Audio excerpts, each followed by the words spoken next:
Boa noite, igreja. Cumprimento todos com a paz do Senhor, amém? Glória a Deus. Boa noite ao pessoal de casa também. Sejam todos bem-vindos. Com muito temor e satisfação no coração que eu trago essa palavra para vocês. Amém? A palavra de Deus diz em João 4:23 que a hora vem e ela chegou, que os verdadeiros adoradores adorarão o Espírito, adorarão o Pai em Espírito e em verdade. Amém? Quem é o verdadeiro adorador aqui? Dá mais um glória a Deus aí, aleluia! Amém. Abram a palavra de Deus em Gálatas 2, no capítulo 20.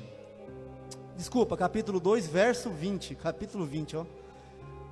Como já foi dito aqui algumas vezes, estamos vivendo um novo tempo. Um novo tempo dentro de um novo tempo, amém? E dou glória a Deus que o pastor começou o culto falando a respeito de Atos 2, a respeito da descida do Espírito Santo em Pentecostes, falando sobre unidade também, que tem muita relação com o que eu vou falar hoje, amém? O título é Um Novo Tempo. Deus nos chama para ser testemunha através do Espírito Santo, amém? Glória a Deus. O Senhor está chamando nós, não apenas para ser meros pregadores, mas muito além disso, propagadores da sua palavra, é sim testemunha do que Ele vai fazer ainda, amém? Glória a Deus. Gálatas, no capítulo 2, vamos ler a partir do 19, diz assim: porque eu, mediante a própria lei, morri para a lei, a fim de viver para Deus.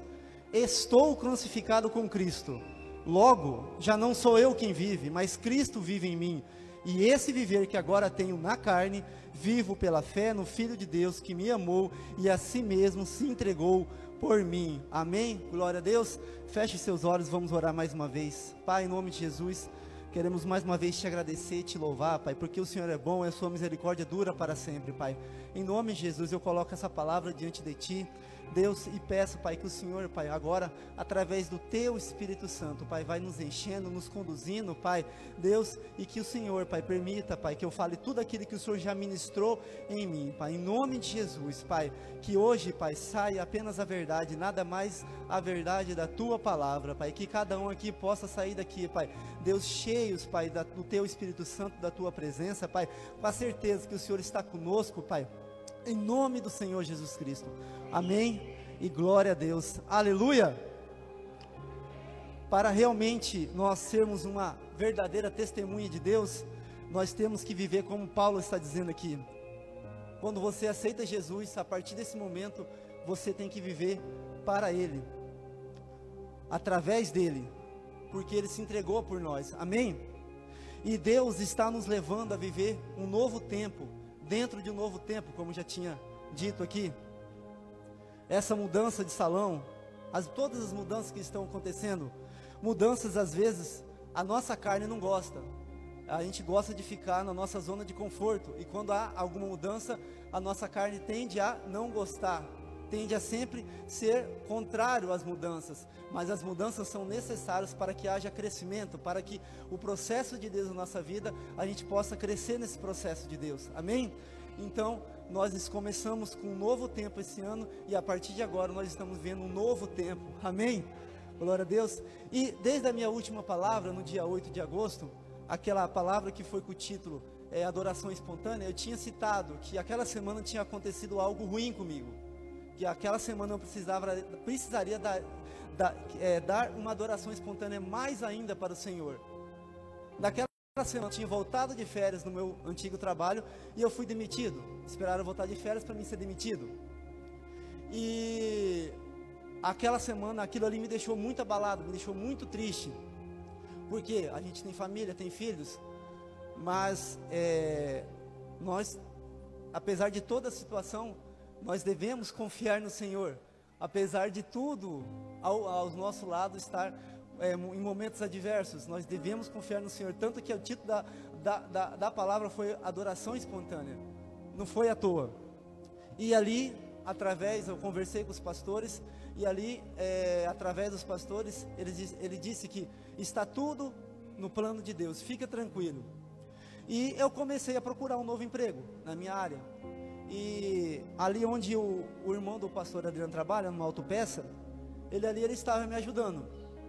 E o chefe dele um dia simplesmente me mandou mensagem perguntando, explicando o que aconteceu, se realmente eu tinha sido demitido e tal. E ele falou, cara, eu estou precisando de uma pessoa aqui. Eu já tinha falado com eles no ano passado, mas não deu certo a vaga, desde abril do ano passado. E agora ele falou, eu estou precisando de uma pessoa aqui para me ajudar. Eu vou falar com a diretoria para que eu possa criar essa vaga. Eu falei, não, beleza, eu fico no aguardo, tranquilo. A empresa onde trabalha aqui perto de casa, 10 minutos de carro eu estou lá, era tranquilo. Não ia trabalhar mais home office igual eu estava na outra empresa, mas de qualquer forma ia ser bem tranquilo do que trabalhar bem mais longe, né? Até devido ao trânsito. E ele falou isso numa terça-feira, só que ele falou, continua procurando, eu não vou garantir nada. Eu falei, tranquilo, fique de boa. E 3 dias depois, exatamente no dia 6 de setembro, 30 dias depois que eu fui demitido, ele falou, eu consegui, vem aqui conversar comigo para você começar a semana que vem. Eu falei, glória a Deus, porque ele abriu porta onde não existia. Amém? E de todos que eu procurei, esse foi o único que eu não fui atrás, ele que veio atrás para mim. Amém? Então, os planos de Deus, eles às vezes nos surpreendem. Amém? E é esse testemunho que eu quero iniciar a palavra. Amém? E para falar até um pouco a respeito dos planos do Senhor, algumas coisas que eu vou dizer aqui, para que a gente possa realmente ser testemunha através do Espírito Santo nesse novo tempo. A primeira coisa é que o Senhor, Ele não tem plano B, Ele sempre teve um plano só, Ele nunca teve 2 planos. Eu vou criar aqui um plano B, caso esse aqui não dê certo.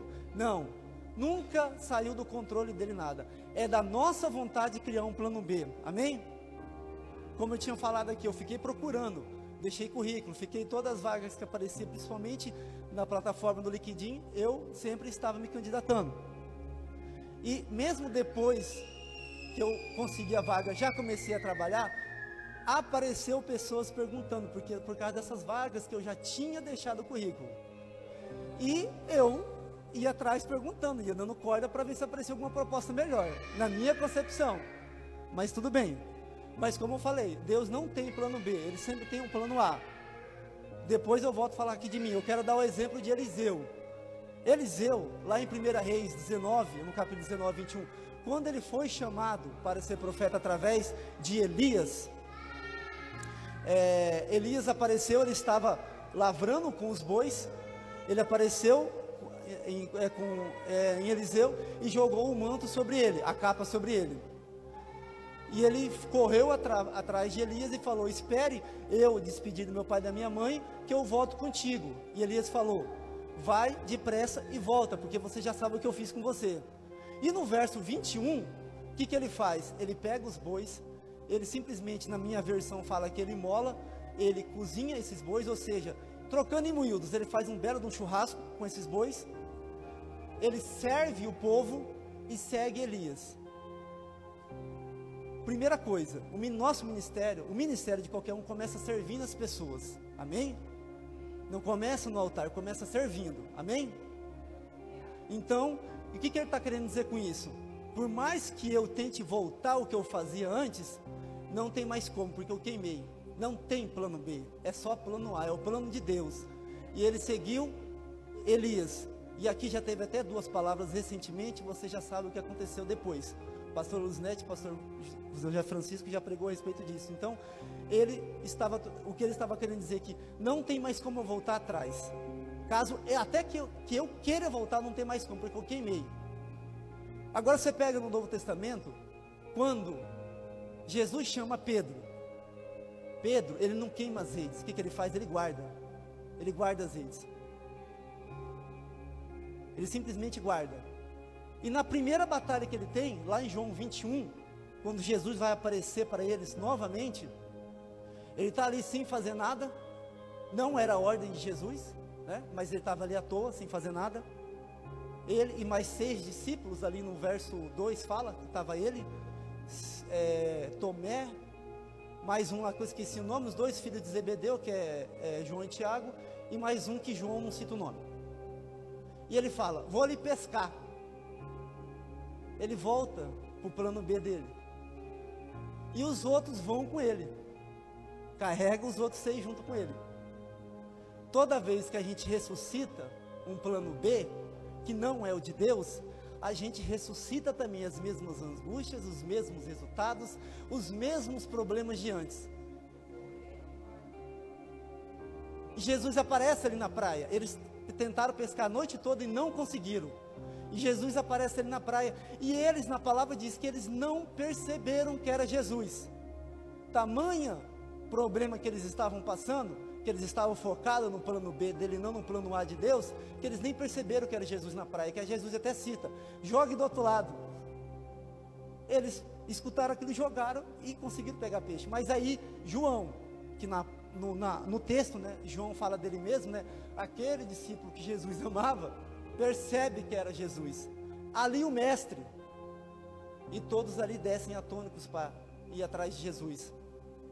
Só para citar aqui algo que João fala muito a respeito dele, e nenhum outro evangelho você escuta falando isso, que ele cita muito, aquele discípulo que Jesus amava.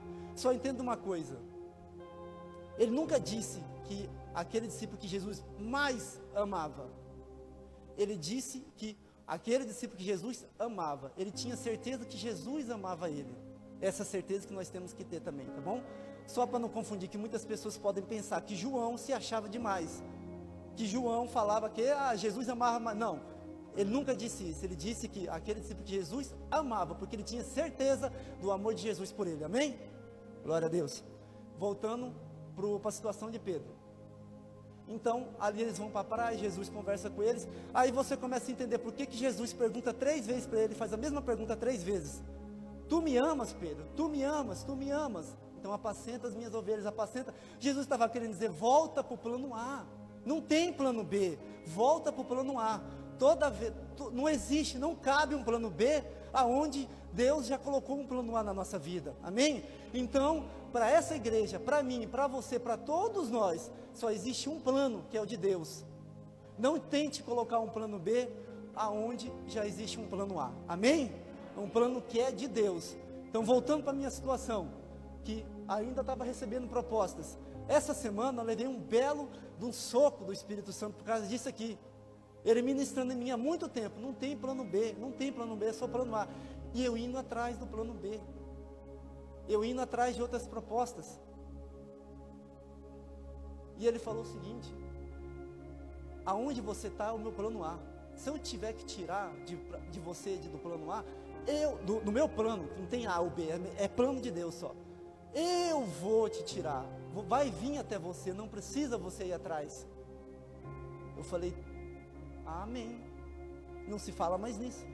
Quem está aqui, ó, quem falou nisso não está mais, fica tranquilo, Senhor, está de boa, amém? Então lembre-se disso, para nós podermos viver, para nós sermos testemunhas vivas do amor do Senhor nesse novo tempo, através do Espírito Santo, não invente plano B. Amém? Tudo que você for fazer, nós temos que orar, nós temos que buscar o Senhor. Então tudo que você recebe de proposta, e essa proposta você tem que falar agora, sai fora. Como é que você vai orar e buscar o Senhor? Qual direção você deve seguir? Não dá tempo? Sai fora. Não é de Deus. Agora, se você ora, busca o Senhor e você recebe a resposta, aí você tem tempo hábil para você decidir o que você deve fazer, o que o Senhor quer para você. Amém? Glória a Deus. Então, primeira coisa, não invente plano B. Deus só tem um plano para nós. Amém? Outra coisa, submeta o seu dom, a sua capacidade ao propósito, ao seu propósito. Não se esqueça que o propósito seu está ligado com o corpo, não é um propósito solto. Amém? Tem que estar em unidade. E todo o dom que o Senhor dá, toda a capacidade que o Senhor dá para mim e para você, nós temos que submeter ele ao nosso propósito. Não é usar de qualquer jeito. Amém? Dá um exemplo do próprio Senhor, quando ele está no Getsemane, e os guardas vêm para prender. O que Pedro faz? Pega uma espada e começa a querer matar todo mundo, decepa até a orelha de um guarda. E Jesus fala para Pedro, Pedro, por favor, pelo amor de Deus. Você acha que se eu, com o meu poder, com a minha capacidade, com o meu dom, só com a minha voz, eu não poderia falar para um exército de anjos vir até aqui e acabar com um pouco desses guardas? guarda essa espada. Eu tenho dom, eu tenho capacidade, mas o meu propósito é ir para a cruz, não é fugir dela. O meu propósito é ir para a cruz e vencer a morte através da cruz, não é fugir dela. Amém? Então eu uso o meu dom, eu uso a minha capacidade, eu uso o meu poder, submetendo ao meu propósito. Amém? Seguindo esse exemplo de Jesus, é o que nós devemos usar também, o nosso dom, a nossa capacidade. Porque quando você usa o seu dom, a sua capacidade fora do seu propósito, você está fadado a dar com os bois nas águas. Não vai dar certo. Não vai dar certo. Você fica fadado a usar o seu dom, a sua capacidade em algum caminho, algum propósito que não é do Senhor. Amém? Então, usa esse exemplo de Jesus. Usa esse exemplo de Jesus. O seu dom, a sua capacidade que Deus dá, sempre vai estar ligado com o seu propósito. Não use fora dele. Assim como Jesus, ele poderia muito bem ter fugido da cruz, mas não era propósito dele. O propósito dele era a cruz. Por isso que ele não fugiu, por isso que ele não usou o dom que ele tinha para fugir. Ele precisava ir para vencer a morte. Amém? E nos dar a vida eterna. Glória a Deus, aleluia. Então, primeiro ponto, Senhor só tem um plano, não invente plano B. E segundo ponto, submeta o seu dom, sua capacidade, através do seu propósito, que sempre está ligado com o corpo. Amém? Outra coisa também, outro ponto, nós temos que aprender a descansar em Deus. É uma coisa muito difícil, parece que é fácil na teoria, mas na prática é muito difícil. Porque nós temos um problema muito grande hoje em dia chamado ansiedade. E a ansiedade, às vezes, não deixa a gente descansar em Deus. Isso acontece muito comigo, nossa, demais da conta. E pode acontecer com qualquer um, porque é na nossa carne mesmo. Não saber esperar em Deus, não saber descansar em Deus. No Salmo 37:4 fala que deleita no Senhor, o descanso no Senhor, e Ele satisfará o desejo do teu coração. E no verso 5 diz que coloca os teus caminhos no Senhor, confia nele e Ele tudo fará. É lindo demais esses dois versículos, mas colocar na prática é difícil. E nós temos que aprender. E eu quero aqui contar uma historinha para explanar isso. De como a gente perde quando a gente não aprende a descansar no Senhor.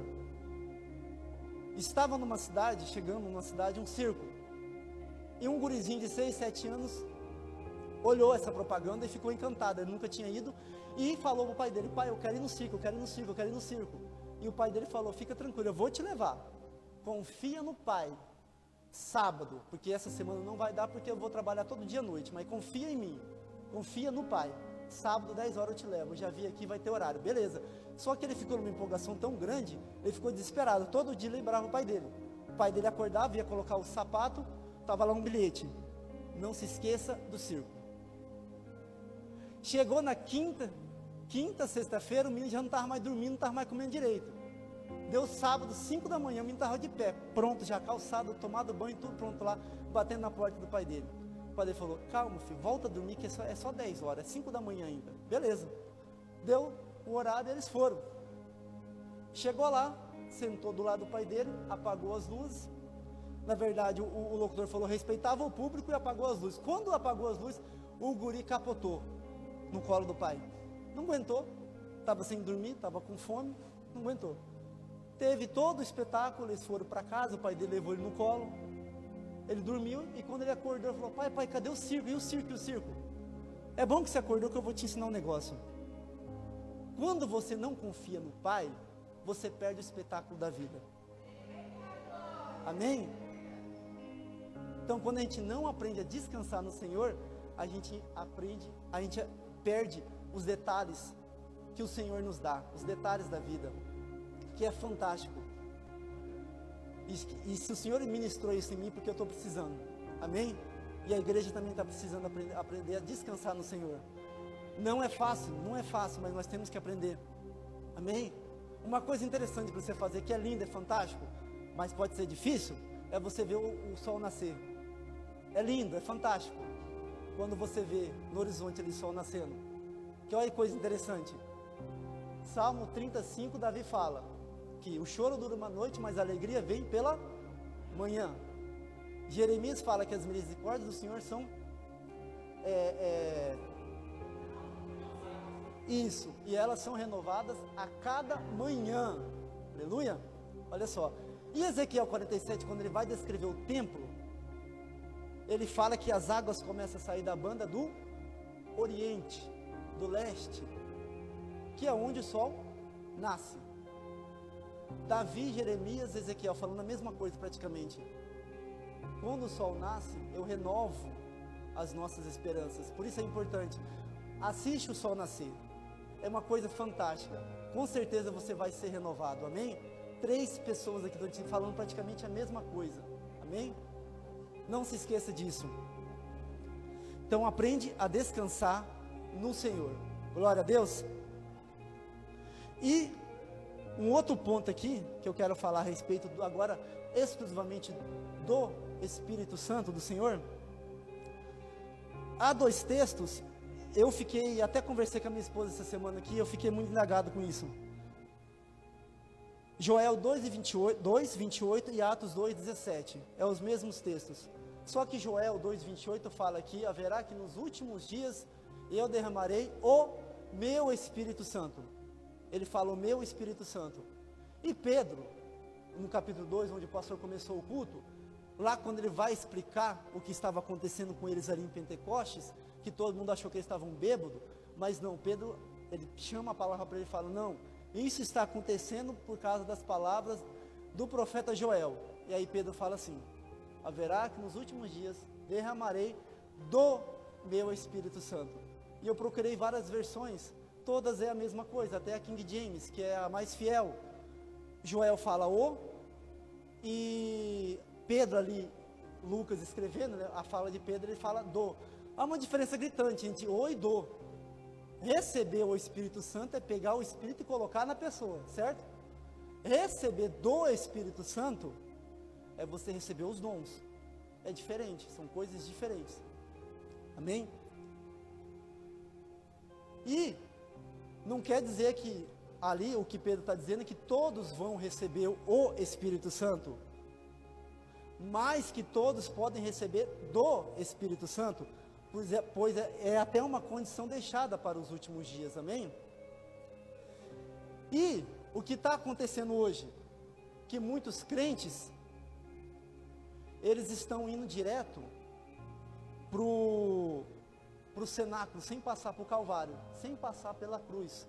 O caráter nosso, do verdadeiro cristão, não é transformado no altar, no cenáculo, é transformado na cruz, é no Calvário. O caráter cristão não é transformado em Pentecostes, é transformado no Gólgota, amém? Por isso que Jesus diz que aquele que quer vir após mim, negue-se a si mesmo, tome a sua cruz e siga-me todos os dias.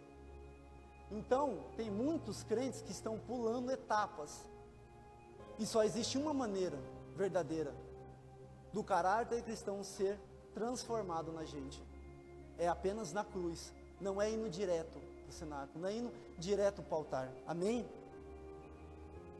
Porque é na cruz que nós morremos e nascemos com Ele novamente.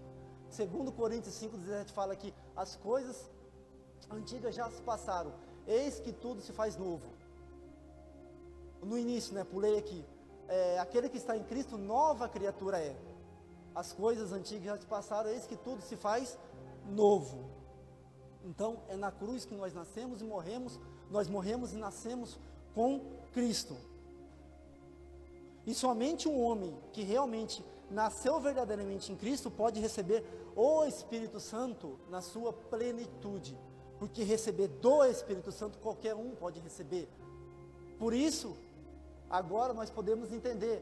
Por isso que existem muitos charlatões que revelam as coisas. Tem muitos charlatões que até proferem milagres. Porém, Jesus também disse que nós profetizamos em seu nome, nós realizamos milagres, expulsamos demônios, mas Jesus vai dizer, não, eu não vos conheço, eu não vos conheço. Então, muitos podem receber do Espírito Santo, mas não o Espírito Santo. Muitos podem operar milagres através do Espírito Santo, porque receberam dons para isso, mas têm simplesmente uma vida porca, tem uma vida que não condiz com aquilo que ele está pregando. Então, nessa noite, se preocupe em receber o Espírito Santo, não do Espírito Santo. Amém? E através dele, somente através dele, que nós podemos ser testemunha das grandes coisas que o Senhor vai fazer através da nossa vida, através da igreja. Glória a Deus. E é algo que eu quero citar aqui, que agora eu quero entrar na parte de você realmente ser testemunho do que o Senhor vai fazer. Existe, esses dias, a pastora Lu enviou num grupo que a gente tem, um vídeo do Douglas Gonçalves, e num dia também, daqueles 21 dias que nós fizemos em agosto,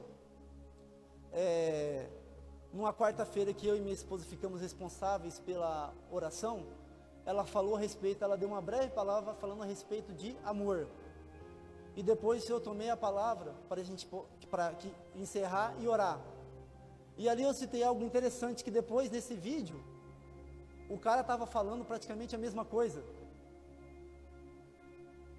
e eu citei que o Senhor está querendo que a gente seja testemunho deles, testemunho, assim como Abraão foi.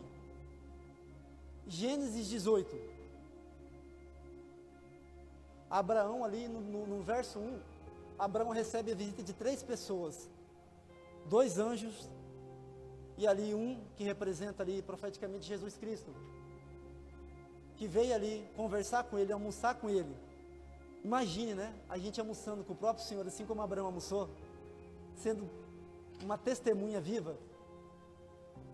E ali ele fala algo interessante para Abraão, que Sara, daqui a 1 ano, Sara iria ter um filho dele, o filho que ele estava esperando, o filho da promessa. Depois dessa visita, ele recebeu essa promessa, ele creu e recebeu essa promessa. Ele foi uma grande testemunha do amor, do poder de Deus. Amém? É dessa forma que Jesus, que o Senhor quer que a gente seja testemunha, com essa vontade de Abraão. Amém? Isaías também no capítulo 6, ele recebeu uma visão do céu, e a mesma praticamente que João recebeu, que viu também em Apocalipse, quando ele estava ali exilado na ilha de Patmos. Isaías, depois disso, não foi mais o mesmo, simplesmente foi um dos maiores profetas que já existiu nessa terra, profetizando a respeito de todas as coisas praticamente, a respeito da destruição dos reinos de Israel e Judá, profetizando a respeito de Jesus, da volta da vinda de Jesus, da sua crucificação, da sua morte, da sua volta, da sua segunda vinda. E ali, simplesmente, nessa visão, ele foi uma grande testemunha. Imagine a gente receber uma visão do céu, de como ele é, assim como Isaías, João recebeu, seria fantástico, né?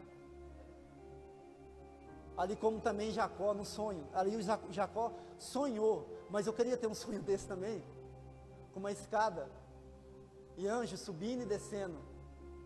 Amém? E Paulo também, eu vou pedir para você, para falar a respeito de Paulo, abre em Filipenses no capítulo 3, para a gente ler um pouquinho a respeito de Paulo.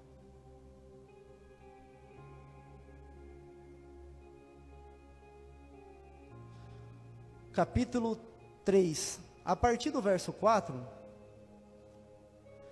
ele vai começar a falar dele mesmo, um breve testemunho dele antes de conhecer Jesus.